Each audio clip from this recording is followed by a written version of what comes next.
What's up everyone, it's Mikhail Casanova back with another video. I wanted to make sure you guys update your Steam Decks because there is a new Steam Deck update that just dropped not that long ago. It just dropped today, and it's basically, there's some updates, nothing astronomical, but there's a lot of this stuff was in the beta that's now made available to the public. So make sure you go to your settings and then go and update your Steam Deck. So I'm going to run over basically what everything you get.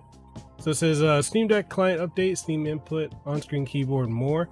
So basically general update says slider controls now allow more precise input for larger range or large ranges, and accelerates changing the value the longer left and right is held. Fixed scrolling on home recommended screen due to discovery queue. And fixed issue where what's new section was not populated properly. I've run into that issue a lot. It says fix an issue loading game carousel items on the home recommended tab. Fixed crashing issue when streaming from one Steam Deck to another. Fixed crashes related to screenshots, audio, and Bluetooth. And as far as like the on-screen keyboard, it says improve the responsiveness of on-screen keyboard. Trackpad typing now generally updates at 60 Hz, which is great. Fix missing keystrokes when touching or touch typing on an on-screen keyboard in desktop mode. Fix the in-game on-screen keyboard text entry dialog, sometimes having buttons cut off. Fix an issue where the on-screen keyboard would not type into chat tabs. Fixed up and down direction on gamepad, sometimes skipping rows on the keyboard when connected to an external display. And fix errors when operating emoji keyboard in Steam and desktop modes. As far as the media page, improved media page performance for users with a large number of screenshots. Restyled the media page to show more screenshots at one time. And then full screenshots can now be scrolled through by pressing left and right. Now, I haven't personally used screenshots at all. I know it's kind of random that I have it, but I've had no reason to use it, so I just haven't used it. But as far as Steam input, virtual menus received a visual refresh. So virtual menus can now be named and moved between different sources or converted between menu types. Fixed layout issues with the hotbar style virtual menu. Commands such as keyboard keys or gamepad buttons will now display glyphs when the user has not manually picked an icon. Icons and colors can now be assigned in a new configurator. Menu items can now be reordered. Responsiveness of the touch menu cursor and general performance has been improved. As it's showing kind of an example of it here. Steam input. Okay, general.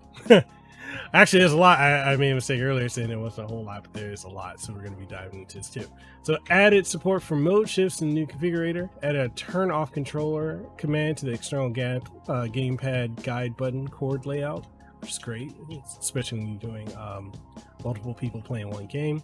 Replace the big picture configurator in desktop mode with a windowed view of the new configurator. This currently only applies to desktop mode on Steam Deck. So updated navigation of controller command buttons to keep your current selected column when scrolling. Improved style of command names, improved touch menu cursor performance and responsiveness, fixed bug with renaming move by amount mouse commands, fixed action set layers not carrying through gamepad, triggers outputs from button commands, fixed issue with Nintendo Switch controller glyphs. It's a case where two controllers could show the same slot in the controller reorder screen. Fix a case where a controller could not show up in game until the overlay was toggled. Fix the page up down glyphs being swapped in virtual menus. Fix a issue where Switch controllers could show up with a duplicate device. Fix editing command settings inside of a mode shift. Fix issues where command settings would not save. And fix an issue where mouse edge spin would be more sensitive on the left side of the trackpad than the right. And that's just generally the updates. So they did a lot of micro fixes as well as like macro fixes as well. So it's a very small update. I believe it's only 250 megabytes. So make sure you're, like I said, go to your settings and update it. I just want to let you guys know that that's available now. So yeah, I'll see you guys in the next one. So that being said, if you enjoyed the video and the content I put out, then make sure you like the video, sub to the channel if you haven't already, and ding the notification bell. Also, make sure you go check out the new podcast, Decked Out.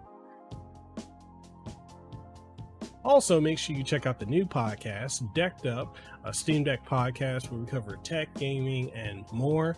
So that's available right now on Apple Podcasts, also available on Spotify, and video format will be every week here on YouTube. So links for that in the description below. Catch you guys in the next one. Hopefully you have a blessed and aloha rest of your day.